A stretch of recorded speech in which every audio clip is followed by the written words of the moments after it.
Hello అండి, అందరికీ happy Sunday. బాగున్నారా? సండే ఉదయాన్నే అయితే ఇడ్లీ వేసేసానండి. అలాగే మరి చట్నీ కోసం అయితే టమోటాలే ఓన్లీ.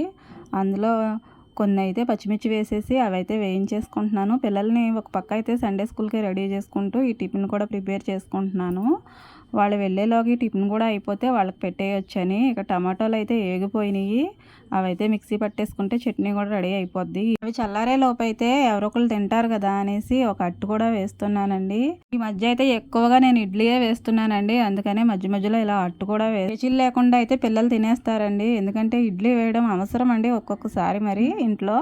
అందుకని ఇడ్లీ వేస్తున్నాను. ఇడ్లీ ఎంత హెల్తీయో మనకు తెలుసండి, పిల్లలకైతే తెలియదు కదా. వాళ్ళు ఏంటంటే నూనె వస్తువులే ఎక్కువగా తినడానికి ఇష్టపడతారు. కాబట్టి వీళ్ళకి హెల్త్కి మంచిది, అలాగే మరి తినడానికి కూడా బాగుంటుంది కదా కరకరలాడుతూ అని వాళ్ళకి వేడివేడిగా అయితే అట్టు కూడా వేసేస్తున్నాను. పిల్లలు అయితే బ్రష్ చేసి స్నానాలతో అయితే బిజీగా ఉన్నారండి. మరి నేనైతే వంటగదిలో మరి టిఫిన్ కోసం అయితే నా పని నాకు ఉంటుంది కదా.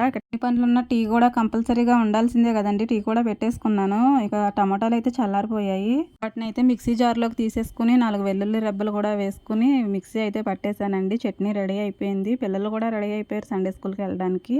వాళ్ళకి టిఫిన్ పెట్టేసి అయితే పంపించేసిన తర్వాత నేను కూర కూడా చూసుకోవాలండి. ఒక పక్క అన్నం వండుకోవాలి, ఇంకా మిగిలిన పనులు ఉంటాయి.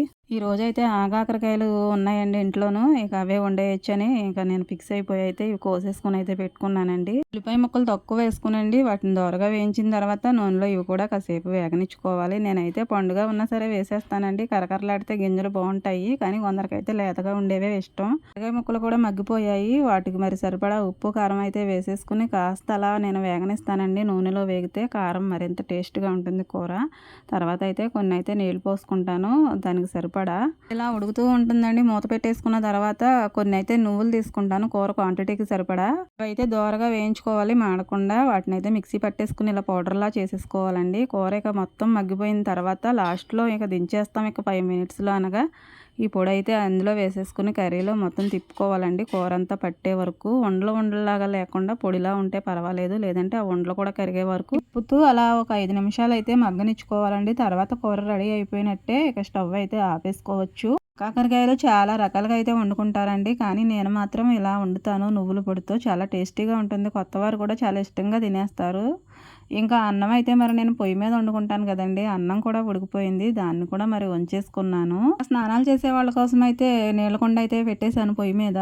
బీరకాయ కూర కూడా వండుతున్నానండి మావయ్య గారి కోసం. రోజు చేసుకునే పనులు వీడియో తీయాలంటే ప్రాణం నీరసం వస్తుందండి. ఈరోజు సండే కదా, ఏం వీడియోస్ తీయకుండా రెస్ట్ తీసుకోవాలనుకున్నాను, కానీ ప్రాణం అయితే ఒప్పదు కదండి మీతో మాట్లాడకుండా. అందుకనే ఇక చివరిగా అయితే మరి సాయంత్రం పూట మరి ఇలా అయితే వీడియో చేసేసి అప్లోడ్ చేసేసాను. అంతా బాగానే ఉంది, కానీ ఈ సండే రోజున మరి స్పెషల్ ఏమీ లేదా, ఈ కూరగాయలతో సరిపెట్టేశారు అని మీరు అనుకోవచ్చు.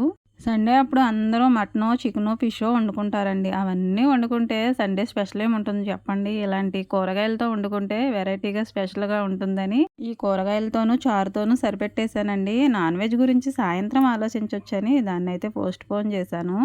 వీడియో కనుక నచ్చితే ప్లీజ్ అండి లైక్ చేయండి. అలాగే మరి నన్ను సపోర్ట్ చేయడానికి సబ్స్క్రైబ్ కూడా చేయండి ప్లీజ్. Thanks for watching.